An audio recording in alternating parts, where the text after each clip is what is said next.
5절에서 13절입니다. 창세기 13장 5절에서 13절 우리 다 함께 같이 합독하겠습니다. 시작. 아브라함의 일행 롯도 양과 소와 장막이 있으므로 그 땅이 그들이 동거하기에 넉넉하지 못하였으니 이는 그들의 소유가 많아서 동거할 수 없음이니라.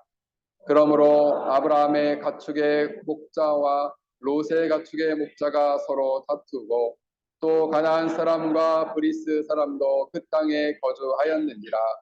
아브라함이 롯에게 이르되 우리는 한 친족이라 나나 너나 내 목자나 내 목자나 서로 다투게 하지 말자.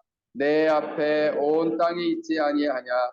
나를 떠나가라. 내가 좌하면 나는 우하고 내가 우하면 나는 좌하리라. 이에 롯이 눈을 들어 요단 지역을 바라본즉 소알까지 온 땅에 물이 넉넉하니 여호와께서 소돔과 고모라를 멸하시기 전이었으므로 여호와의 동산 같고 애굽 땅과 같았더라. 그러므로 롯이 요단 온 지역을 택하고 동으로 옮기니 그들이 서로 떠난지라. 아브라함이 가나안 땅에 거주하였고 롯은 그 지역을 도시에 머무르며 그 장막을 옮겨 소돔까지 이르렀더라. 소돔 사람은 여호와 앞에 악하며 큰 죄인이었더라. 아멘. 듣겠습니다. 하나님, 이 시간 말씀을 듣겠습니다. 우리 어린 생명들, 우리 5살 어린 생명에서부터 장년에 이르기까지 성령 하나님 이 시간 오셔서 이 진리의 말씀이 영혼 안에 새겨지게 하여 주시고 우리의 신념과 생각과 느낌이 변화되고 우리의 삶과 삶의 습관과 인생이 놀랍도록 변화되는 회심의 놀라운 은혜를 허락하여 주시옵소서. 설교를 성령의 장중에 붙드시길 비오며 예수 이름으로 기도하옵나이다. 아멘. 오늘은 인생 시리즈 18번째 인생의 선택을 어떻게 하고 있습니까? 인생의 선택은 어떻게 할까요? 라는 주제를 가지고 오늘 말씀을 전하고자 합니다. 인생의 선택. 인생의 선택. 우리가 인생을 살다 보면은 반드시 매일 또는 매 순간 선택의 순간이 온다라는 것입니다. 우리 학생들은 이제 여기 처음 이사 와서 정착할 때는 우리 아이들을 어느 학교를 보낼까 선택의 기로에 쓰는 거죠. 학교를 잘 다니다가 이제 고3이 마치면은 12학년이 끝나면 그러면 어느 대학을 가야 할까? 한국으로 가야 할까? 아니면 호주나 미국, 유럽으로 가야 할까? 홍콩으로 가야 할까? 싱가포르로 가야 할까? 그죠? 선택의 기로에 있는. 대학에 가서 이제 장성했어요. 그래서 연애도 하고 좋은 남자친구도 만나고 여자친구도 만났어요. 좋은 친구도 많이 만났어요. 누구랑 결혼을 해야 될까? 그죠? 누구를 선택해야 할까? 고민이 많은 거죠. 인기가 많은 친구들은 이 친구도 나를 좋다고 하고 저 친구도 나를 좋다고 하는데 어떻게 하면 좋을까요? 너의 마음은 어떤데? 반반입니다. 반반이면 둘 다 안 해야 돼요. 선택의 기로에 있는 직장도 여러 직장이 있는데 대학에 가서도 이제 그죠? 전공을 해야 되잖아요. 어떤 전공을 나는 해야 될까? 나는 어떤 게 적성에 잘 맞을까? 또 그 대학을 졸업하면 어떤 직장을 가야 할까? 그죠? 어떤 직장에서 또 어느 도시에서 내가 생활을 해야 할까? 어떤 나라에서 나는 살아가야 할까? 이렇게 페낭같이 제3국에서 여러분들은 친구들은 잘하잖아요. 그러면 물론 한국에 돌아가고 싶어하는 친구들도 있지만 넓은 세상에서 온 세상은 넓고 할 일은 많다고 어느 나라에 가서 나는 공부를 하고 내 인생을 개척할 것인가? 그를 선택해야 한다라는 것입니다. 물론 이제 주부들은 페낭에 이사 와서 집에 살다가 나는 여기에 계속 살 것인가 아니면 어느 아파트로도 이사 가야 할 것인가. 선택의 기로가 있는 거죠. 그렇습니다. 그러므로 인생을 돌아보면 항상 선택의 순간이 온다는 거예요.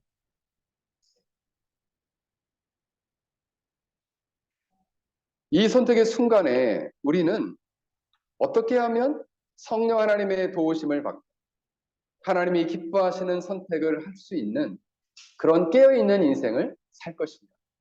오늘 본문의 말씀을 통해서 오늘 선택의 기로에 서 있는 성경의 인물들을 보면서 우리는 선택의 순간에 어떠한 원리로 우리의 인생을 선택해야 할지를 진지하게 생각하고 고민하는 복된 시간이 되기를 주의 이름으로 간절히 축원합니다.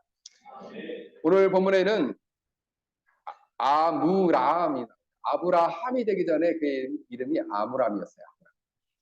아브람.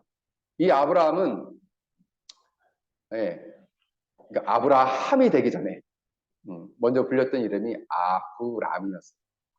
근데 이 아브라함은 아브람이라고 하니까 너무 어렵네요. 아브라함은 하나님께서 명령을 하시자 가나안 땅에 왔는데 이 가나안 땅에 기근이 들었어요. 기근이라는 말은 굶어 죽게 된 거예요. 너무 먹을 게 없는 거죠. 가뭄이 들고 기근이 들어가지고 견디다 못해가지고 애굽으로 내려가게 됐어요. 근데 애굽에 내려갔는데 성경 구절 중에서 내가 가장 이해하기 어려운 구절 중에 하나가 뭐냐면 그때 아브라함이 애굽에 내려갔을 때가 75세였어요. 그리고 아내가 65세였어요. 65세. 그런데 놀랍게도 이 애굽에 있는 이 바로 왕이 65세 된 이 사라를 보고 너무 아리따운 여인이라고 취하려고 한다. 성경 구절 중에서 가장 난제의 구절이 아닌가 싶어요. 근데 이제 당시의 학자들에 의하면은 약 200살 가까이 살았기 때문에 60대에도 아름다운 미모를 유지했을 것이다. 물론 지금도 그러한 60대의 아브라함 미모를 유지하는 분들이 계시긴 합니다만 그랬을 것이다 이제 추측을 하는 거죠. 그래서 이 아브라함은 당신이 너무 예쁘니까 내 누이라고 해라. 누이라고 안 하고 아내라고 하면 나를 죽일지도 모른다. 그래가지고 거짓말을 하도록 합니다. 어쨌든 그런 순간에 하나님께서 그 바로의 왕으로부터 이 아내를 보호하고 아브라함을 하나님께서 해주시고 바로 왕에게 직접 말씀을 하시죠. 그런 가운데 이 아브라함이 그냥 복을 받는 게 아니라 이 헤롯 대왕이 아니 헤롯이 아니라 바로 왕이 많은 물질을 주게 됩니다. 그래서 그 가운데 자기 아내를 보존하고 그리고 아브라함 자신을 보호해주고 모든 소유를 줘서 돌려보내줍니다. 그래서 이제 이 애굽의 지역의 윗지역에 지금도 네게부 사막이 있어요. 그 네게부 사막 지역으로 올라오게 됐어요. 사실 오늘 본문은 그 지역에 올라와서 베델과 아이 근처에서 그가 가장 먼저 한 일이 뭐냐면 제단을 쌓고 하나님께 제사를 드렸습니다. 근데 이제 이렇게 아브라함이 네게부 지역에 와서 가장 먼저 하나님께 여호와 앞에 제사를 드린 이유가 무엇인가? 또 학자들이 추측을 해봐요. 근데 대표적으로는 그들이 하나님께서 가나안 땅으로 가라고 했는데 그 사명의 자리를 벗어난 것을 회개했을 것이다 라는 것이고 또 애굽이라는 지역에 가서 거짓말을 한 거. 여러분 거짓말하는 거 하나님은 엄청 싫어하죠.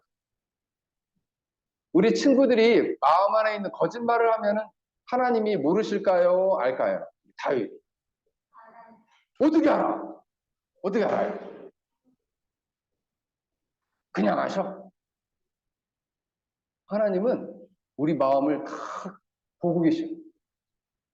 그래서 입으로 하는 거짓말을 다 알고 계시다는 거예요. 그래서 그 죄를 회개했을 것이다.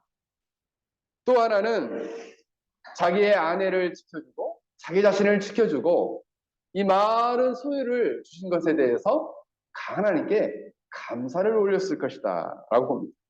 그리고 인생의 매 중요한 순간을 하나님께서 순간순간 인도해 주심을 감사했을 것이다. 마지막으로는 그가 그곳에서 많은 가나안 족속들이 있음에도 불구하고 나는 여호와 하나님을 섬기는 자다라는 것을 공개적으로 선포함으로써 자신의 믿음을 많은 사람들에게 드러내고 많은 사람들에게 여호와 종교, 하나님만을 의지하고 살아야 되는 믿음에 대해서 선포한 것이다 라고 학자들은 보고 있습니다. 그런데 이 아브라함이 가나안 땅에 이를 때 롯도 함께 올라갔는데 갑자기 재산이 급격히 불어나게 됐어요. 가축도 많이 불어나고 금과 음을 많이 가졌다 이렇게 나옵니다. 급격하게 불게 됐습니다. 이때 5절에 보면은 아브라함과 함께 다니던 롯에게도 양과 소와 장막이 많았다 이렇게 나옵니다. 그러다 보니까 아브라함도 롯도 가축이 많아서 그 땅에는 이 두 가족이 서로 돌보던 종들이 목자들이 있었는데 그 목자들이 싸우는 일들이 일어나는 거예요. 왜냐하면 목초지는 너무 적고 가축은 너무 많으니까 다툼이 자꾸 일어나게 되었다라는 것입니다. 그래서 그 땅이 매우 좁았다라는 거예요. 그러니까 이제 목초지가 매우 부족한 것도 있었고 가뭄이 들어서 목초지가 많지 않은 것도 있었고 그리고 그 지역에는 가나안인과 브리스 사람들이 함께 모여 살았다. 그러니까 땅이 너무 좁았다는 거예요. 그런 데다가 아브라함도 가축이 많아졌고 롯도 많아졌기 때문에 그 목자들이 서로 다투게 되었다라는 것입니다. 이때 아브라함이 연장자로서 이렇게 롯에게 말합니다. 너와 내 사이가 이렇게 다툼이 있으면 되겠느냐? 우리는 친족이 아니냐?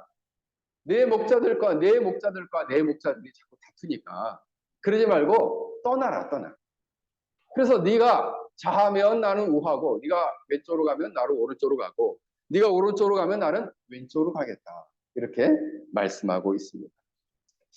그런데 여러분 사실 양들을 돌보고 소와 양을 돌보는 사람들에게는 가장 중요한 건 뭐냐면 목초지예요. 목초지. 그래서 목초지가 많은 곳을 선택하는 것은 자신의 부를 축적하는 매우 중요한 일이었어요. 그런데 이 아브라함은 이걸 포기했어요. 그냥 네가 선택해라. 그러면 나는 네가 원치 않는 곳으로 나는 가겠다. 이렇게 말을 했다는 거죠. 왜냐하면 아브라함에게는 네가 어느 곳에 가든지 나는 내가 어느 곳에 가든지 나와 함께 하시는 그 누군가가 있기 때문에 나는 걱정이 없다. 그러니 너는 선택해라. 이런 거죠. 사실 롯과 아브라함에게는 인생의 매우 중요한 기로에 서 있었습니다. 매우 중요한 선택의 기로에 서 있었다라는 것입니다. 오늘 아브라함과 롯의 선택의 모습을 보면서 우리 역시도 우리의 모든 인생은 이게 어느 결정적인 순간만이 선택의 기로가 아니라 매일매일 선택의 기로가 있어요. 우리가 매일매일 죄를 선택할 건가 하나님의 뜻을 선택할 것인가 매일 결정할 수 있죠. 그렇지 않나요? 매일 결정합니다. 매 순간. 우리가 저녁에 막 친구들이 막 놀자고 막 꼬드겼어요. 그래가지고 거기를 갔더니 친구들이 시원한 맥주를 막 마셔. 근데 나는 예수를 믿는 사람인데 그러면 나도 똑같이 맥주를 마시겠다. 그러면 그걸 뭔 얘기예요? 나도 너와 같아지겠다. 이런 거 아니겠어요? 그 가운데 믿음을 지키면서 나는 그냥 커피 한 잔 마시겠다. 나는 그냥 시원한 망고 주스 한 잔 먹겠다. 그것도 순간의 선택 아니겠어요? 네. 매 순간 믿음을 결정하는 거예요. 믿음을 가져. 그러자 베델의 높은 지역에서 이렇게 롯이 봤습니다. 원문에 보면은 롯이 그의 눈들을 들어 올렸다. 그리고 그는 바라보았다. 그랬습니다. 눈을 들었어요. 그래서 넓게 어디가 좋은 땅인지를 바라봤어요. 사실 좀 겸손한 사람이었다면, 아유, 저는 괜찮습니다. 삼촌이 먼저 선택하면은 내가 그 다음에 선택하겠습니다. 이렇게 사양을 할 텐데 사양을 절대 안 해요. 그럼 내가 먼저 선택을 하겠습니다. 그래서 기대를 잔뜩 가지고 이렇게 바라봤던 거죠. 오히려 자신은 좋은 땅을 선택할 수 있는 좋은 기회라고 롯은 생각했습니다. 눈을 들어 보니까 요단강 지역과 소알 땅까지 보니까 물이 넉넉하고 마치 여호와의 동산 같고 애굽의 땅 같았다. 애굽의 땅과 여호와의 동산이 공통점이 있어요. 애굽의 땅에는 나일강이라는 큰 강이 흘러서 물이 풍족하고 그 지역이 목초지가 많이 있었습니다. 근데 여호와의 동산에 보면 여호와의 동산에도 4개의 강이 있습니다. 그래서 아주 물이 풍부하고 그리고 숲이 우거진 지역이었다. 마치 요단강가와 소알 지역 전체, 소알 성읍 그 지역 전체를 보았을 때 그처럼 너무 좋아 보였다. 여기서 이 롯의 선택의 기준을 보면 롯은 자기 눈에 좋아 보이는 대로 자기의 생각대로 자기의 세속적인 잘못된 욕망대로 그 욕망에 사로잡혀 자기 자신만을 위한 이기적인 욕망에 사로잡혀 선택을 하였던 것을 보게 됩니다. 여러분, 인간적인 판단, 자기의 생각, 자신의 잘못된 마음이 끌리는 대로. 요 근래 사람들이 제일 문제점이 뭐냐면 요 근래는 일명이 이제 후현대주의라고 해서 사람들이 가장 중요한 게 뭐냐면 내 마음이 제일 중요해요. 내 마음. 그러니까 인간을 중심으로 하는 것이 가장 강조가 된다는 거죠. 다른 사람이 아무리 선이라 말한다 할지라도 내가 선이 아니면 그게 선이 아니게 돼요. 자기가 중심이 돼서 이 롯도 판단했어요. 내 눈에 보아서 내 생각대로 내 눈에 보인 나의 눈을 사로잡는 그 사로잡는 것에 사로잡혀서 그는 잘못된 선택과 결정을 내리게 됐어요. 여러분, 욥의 인생은 이때부터 꼬이기 시작합니다. 욥이 인생을 살면서 가장 잘한 선택은 아브라함과 함께 다니는 거였어요. 그런데 아브라함 가장 잘못된 선택은 아브라함을 떠나는 거예요. 떠나게 되면 어떻게 돼요? 좋은 영향에서 벗어나요. 친구도 마찬가지예요. 여러분들이 주위에서 아유 막 좋다고 친구들이 많이 사귀는 것도 좋지만 그러나 그 친구도 잘 가려서 사귀어요. 여러분의 신앙을 뿌리채 흔들 정도로의 나쁜 영향을 미치는 친구라면 그냥 조금 거리를 둬야 돼요. 왜요? 여러분 영향을 받으니 여러분의 믿음이 흔들리기 때문에.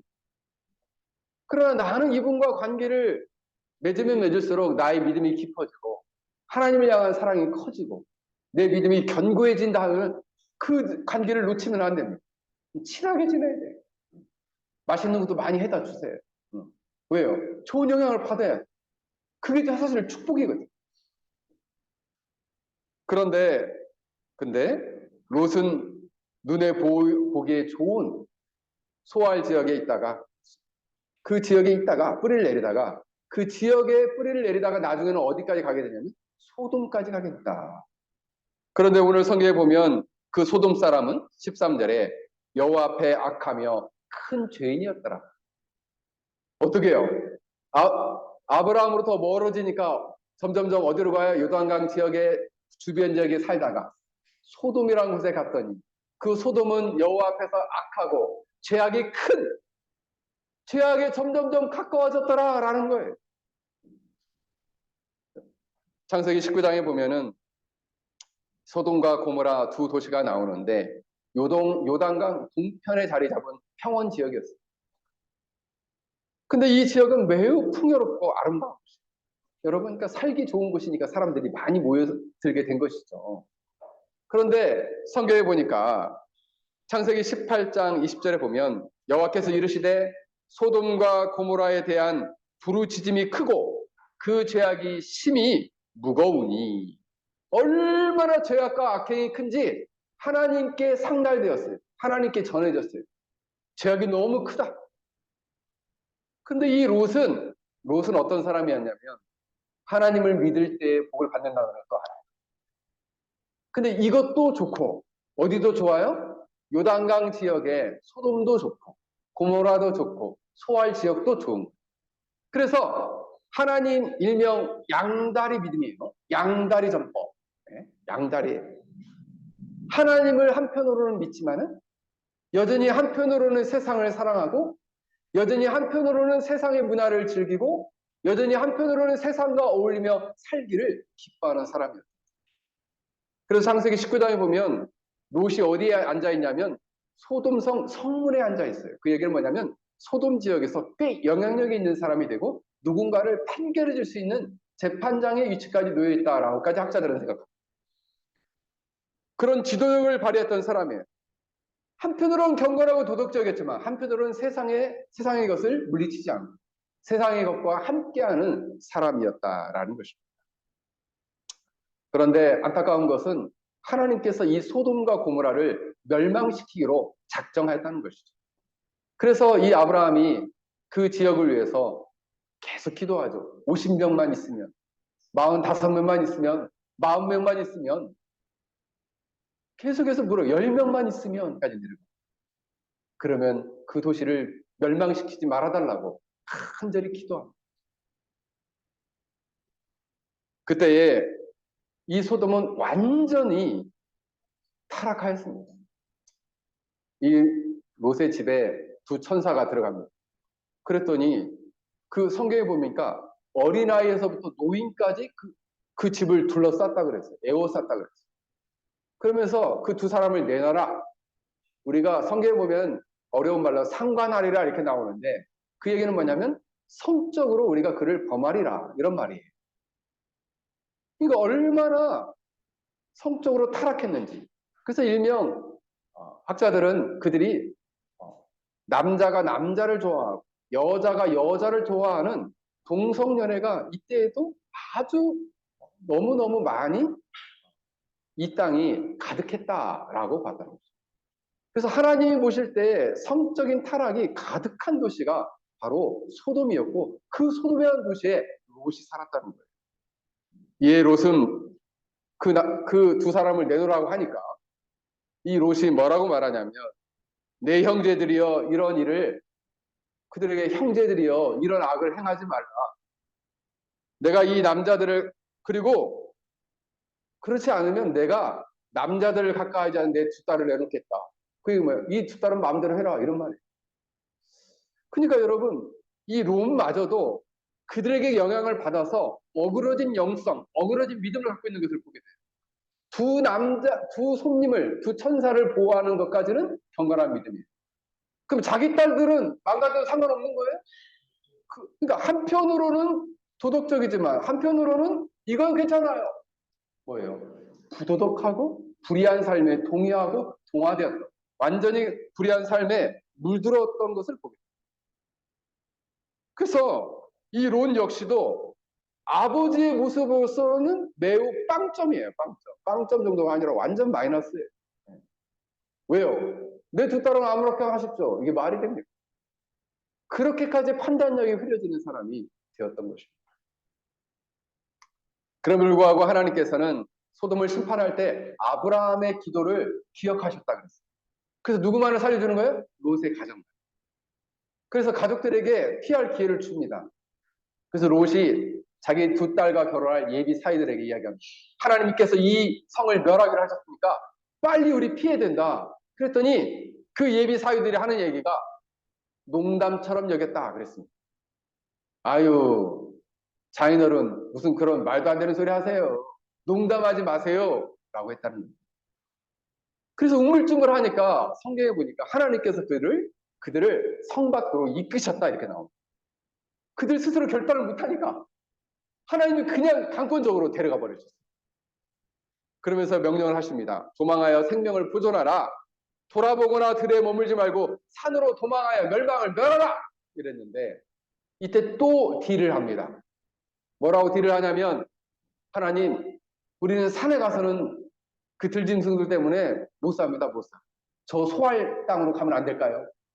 하나님께서 내 이놈! 이러질 않으시고 그래 내가 그것까지는 봐주마. 그래서 소알 땅까지 가게 해줍니다.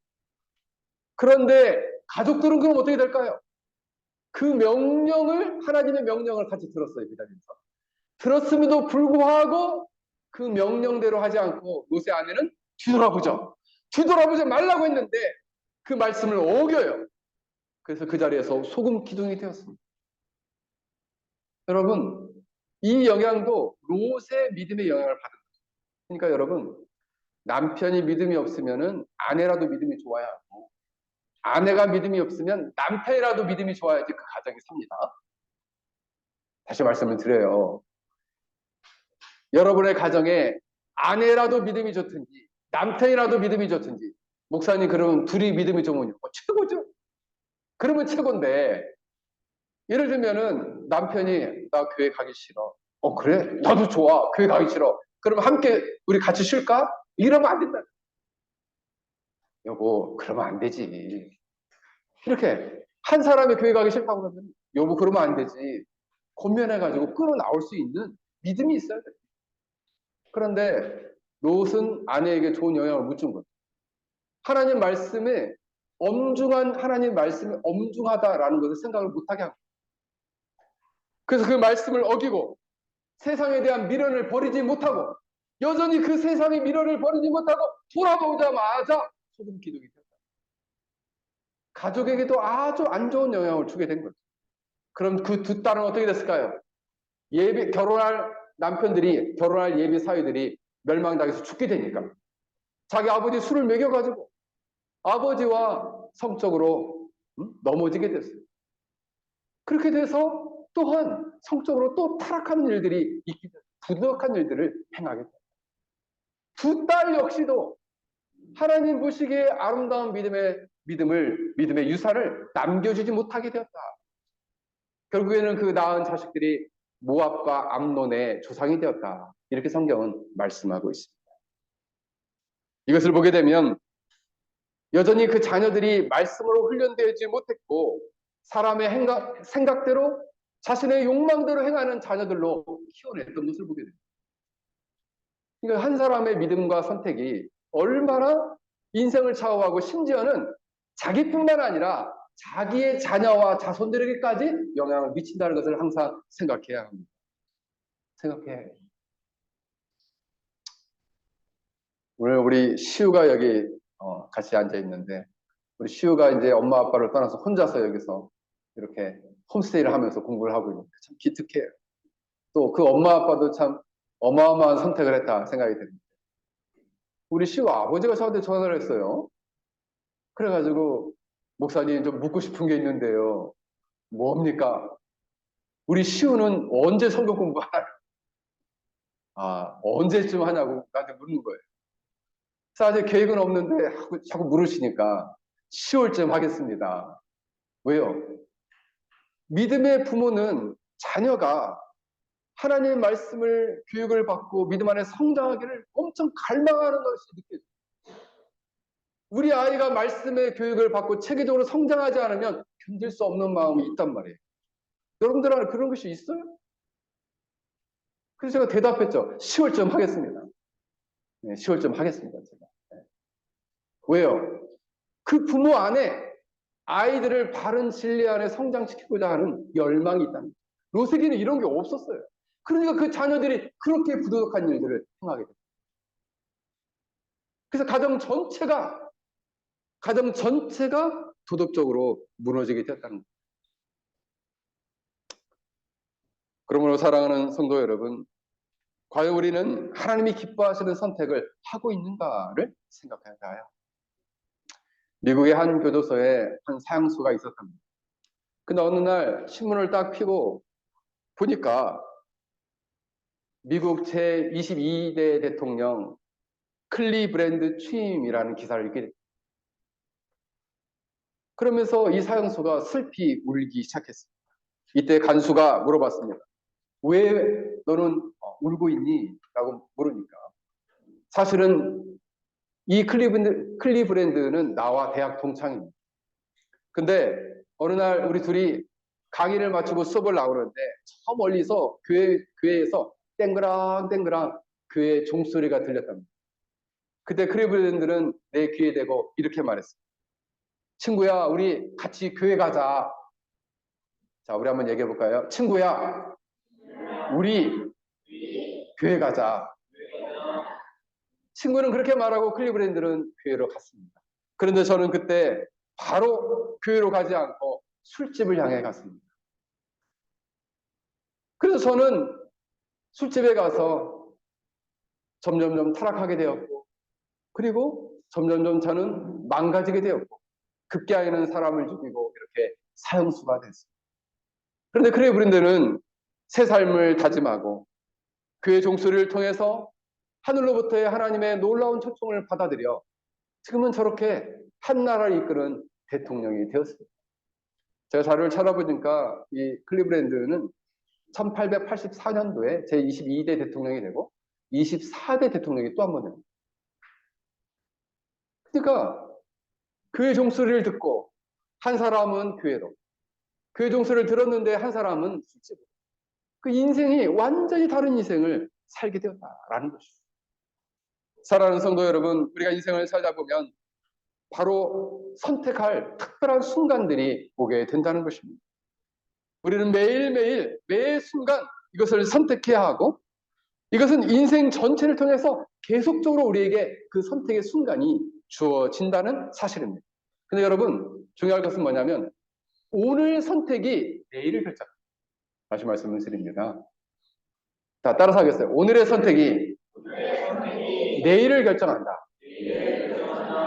오늘 여러분이 어떤 선택을 하나에 따라서 여러분의 미래가 결정되는 거예요.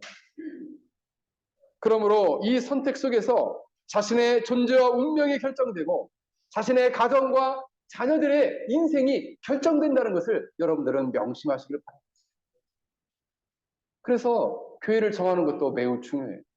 어느 교회를 선택하고 신앙생활을 하는 것이 가정의 믿음을 어떻게 세우는가가 결정이 된다는 것이죠.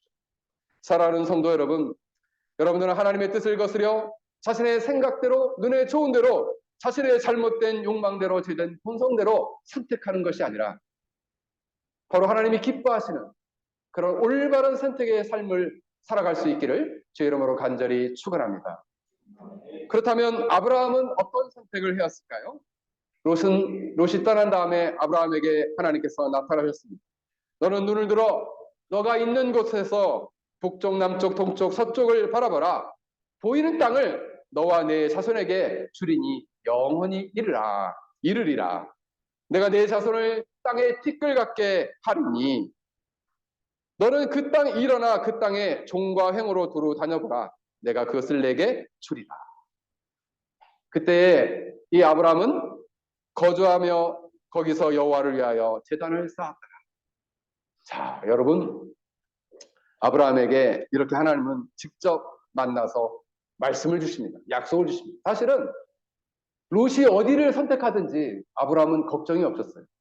왜냐하면 자기에게는 하나님이 있었고 하나님이 인도하시는 것이 최선이고 하나님이 우리에게 준 것이 가장 좋은 것이고 그렇기 때문에 그는 자신의 인생의 모든 선택권을 하나님께 맡겼습니다.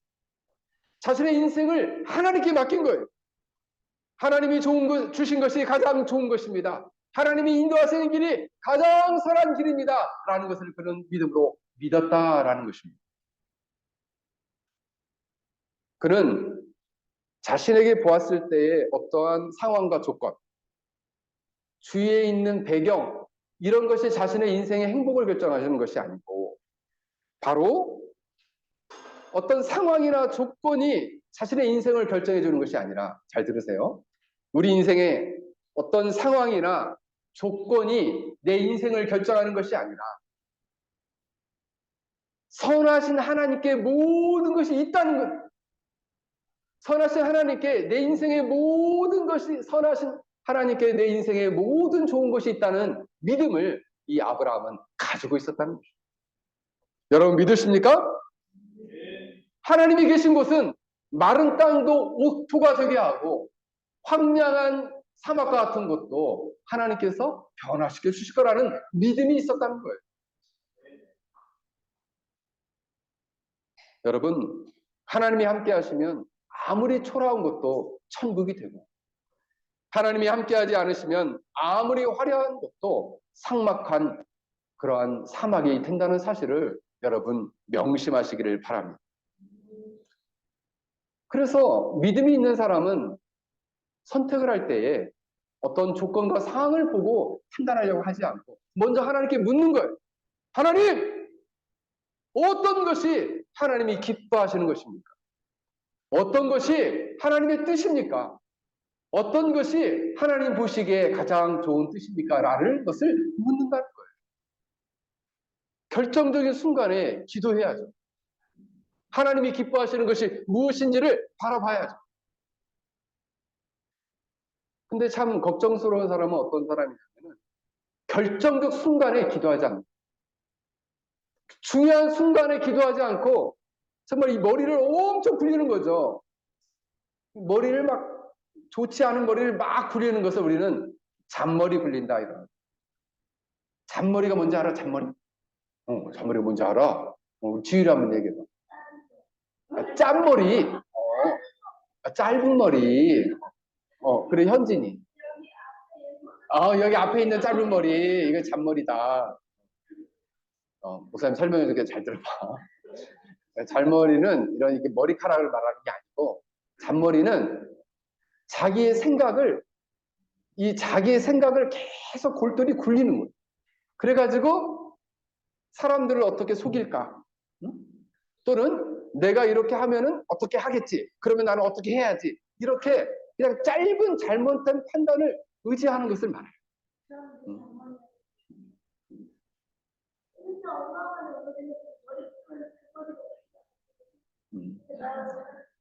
그렇게도 쓰이긴 하다. 그래서 여러분, 이렇게 결정적인 순간에 하나님 앞에 엎드려 기도하지 않을 때 바로 롯처럼 자신의 욕망과 눈에 보이는 것에 사로잡히게 되는 거예요. 상황과 조건을 보게 되는 거예요. 그러나 믿음의 사람들은요, 상황과 조건을 보지 않고 누구를 바라봐요? 하나님을 바라보는 믿음이 있어요. 하나님이 가장 선하신 분이고 하나님이 주신 것이 가장 좋은 것이다. 믿으십니까? 믿으십니까? 그러므로 믿음으로 우리는 하나님의 선한 뜻을 분별하고, 그리고 자기 인생에 있어서 하나님께서 나에게 이러한 것들을 허락해 주셨는데 하나님의 나라와 영광을 위해서 나에게 주어진 이 일, 나에게 주어진 이 자리, 나에게 주어진 이곳에서 나는 하나님께 어떠한 영광을 올려드리며 살았으면 좋겠습니까? 라고 물을 수 있어야 한다는 것이죠. 그게 바로 믿음의 사람이에요. 그것이 바로 아브라함의 믿음을 따라가는 사람이에요. 그래서 사실 아브라함은 하나님을 믿는 믿음대로 선택의 기준을 삼았다는 것이죠. 선택의 기준을 하나님을 믿는 믿음으로 선택하고 하나님을 구하고 하나님의 도우심을 구하고 하나님의 인도하심을 구하고 하나님의 능력을 의지하라. 그러면 그가 사막을 선택하면 사막에 물이 나게 할 것이고, 그죠? 그가 선택한 곳에 하나님이 돕는 자를 붙여주실 것입니다. 왜요? 하나님이 인도하신 것입니다. 한국의 브루스 헌터라는 선교사님이 1928년도에 오게 됩니다. 그래서 한국 이름은 한부선 선교사님입니다. 미국 분이신데 이분은 파송을 받아서 청주에서 사역을 하셨는데 이분의 가장 두드러진 사역은 뭐냐면 만주에서 신사참배를 반다. 그 신사참배라는 것이 뭐냐면 일본 사람들이 한국을 식민지 36년을 강제 병합해서 할 때 예수를 믿는 사람들도 일본 사람들이 세워놓은 신사 앞에 먼저 절을 하고 예배를 드리도록 했습니다. 근데 이것은 우상숭배다라고 해서 이 일을 반대하는 일을 주도했습니다. 이 선교사님이. 그래가지고 주도해서 25개 교회 800명의 성도들에게 우리는 신사참배를 하지 않겠다. 우리는 강렬하게 반대한다라는 서명을 받았어요. 그래서 이것이 일본 경찰들이 볼 때는 너무 화가 난 거죠. 그래서 이 선교사님을 잡아다가 감옥에 가두었습니다. 근데 겨울이 돼가지고 이 감옥에 갇혔는데 이 선교사님이 너무 추운 거예요. 이불도 없고 그 겨울인데 외투 하나만 있는 거예요. 외투 하나. 겉옷 하나만 있는 거예요. 그러니까 그 감옥에서 매일매일 잠을 자는 게 얼마나 춥겠어요. 얼마나 춥겠어요. 저도 이제 이렇게 페낭에 살다 보니까 겨울에 제가 한국에 한번 나갔는데 죽을 뻔했습니다. 내복까지 입고 옷을 여러 개를 껴입으면서 밖에 서 있을 수가 없어요. 추워가지고. 근데 이 선교사님은 겉옷 하나만 가지고 그 세면 바닥에서, 이 시멘트 바닥에서 잠을 자니 얼마나 춥겠습니까? 그때 이 일본 경찰이 그를 앞에다가 데려다 놓고 앞에다가 요렇게 지푸라기를 넣어서 만든 요를 이렇게 앞에다 꺼내주면서 이것을 요청했어요. 그 선교사님이. 지푸라기라고 만든 요라도 줘라. 그래서 요청해서 그걸 갖다 놓으면서 이야기 이렇게 물었다는 거죠. 너는 선택을 해라. 미국으로 돌아가고 싶니? 아니면은 이 지푸라기 요를 가지고 다시 그 추운 감옥으로 들어가고 싶니? 너가 이제 앞으로는 이 신사참배를 반대하는 일, 그리고 이 조선 사람들을 믿음을 일깨워가지고 신사참배를 반대하는 운동을 하지 않고 이것을 하지 않겠다는 각서만 쓰면 너를 미국으로 돌려보내주겠다. 이 각서 하나만 써라. 그렇지 않으면 너는 이 요를 가지고 다시 감옥으로 돌아가라. 이렇게 얘기한 거죠. 이때 이 선교사님이 이렇게 말했습니다. 나는 내 자신의 안전만을 생각한다면 미국으로 돌아가고 싶습니다. 그런데 선교사로서 하나님께서 나를 이 나라에 이 어려운 시기에 이 나라를 보내신 것을 나는 확신합니다. 그리고 따라서 내가 있어야 할 이곳에 있기를 원합니다. 나는 미국으로 돌아가기를 원합니다. 하나님이 나에게 가라 하신 곳, 나로 하여금 있어라 하신 곳에 나는 있겠습니다. 그래서 나는 이 추운 이 지푸라기의 요를 들고 나는 감옥으로 가겠습니다. 하고 감옥으로 돌아갔어요.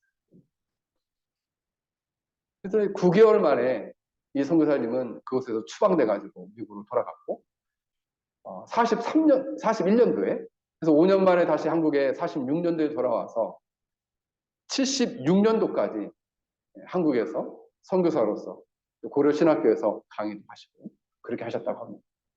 그리고 89세의 일기로 하나님의 부름을 받았다. 우리는 우리 인생에 있어서 매우 중요한 시기가 있습니다. 이 선교사님 같은 경우는 자기의 인생의 중대한 이 고통의 시기 때에 믿음으로 그 어려움을 선택하고 나아갔다는 거죠. 그 사명의 자리에 나아갔다는 거죠. 자신이 눈에 보기에 좋은 대로 세상 사람들의 눈에 보이는 그런 욕망대로 마음대로 선택하지 아니하고 자기 자신이 중심이 되어 선택한 길을 선택하지 아니하였다. 오로지 하나님의 뜻을 분별하고 자신의 인생을 오로지 하나님께 맡기고 어려운 길을 선택하며 나아갔다라는 것입니다. 사랑하는 성도 여러분, 여러분도 진실로 여러분의 인생에 있어서 하나님의 선하신 뜻을 믿음으로 바라보고 동으로 가든지 서로 가든지 남으로 가든지 부로 가든지 어디를 가든지 문제 없어요. 하나님과 동행하느냐, 하나님의 뜻대로 구하느냐, 믿음대로 선택하느냐, 그것이 여러분들 가운데 있느냐 하는 것입니다. 사랑하는 성도 여러분, 이처럼 어느 곳에 있든지 하나님과 동행하며 믿음으로 하나님의 뜻을 구하며 그 뜻대로의 인생의 선택을 구하는, 선택하며 나아가는 믿음의 사람들이 되길 주의 이름으로 간절히 축원합니다. 오늘 말씀을 생각하며 우리 함께 같이 기도하겠습니다. 참으로 우리 인생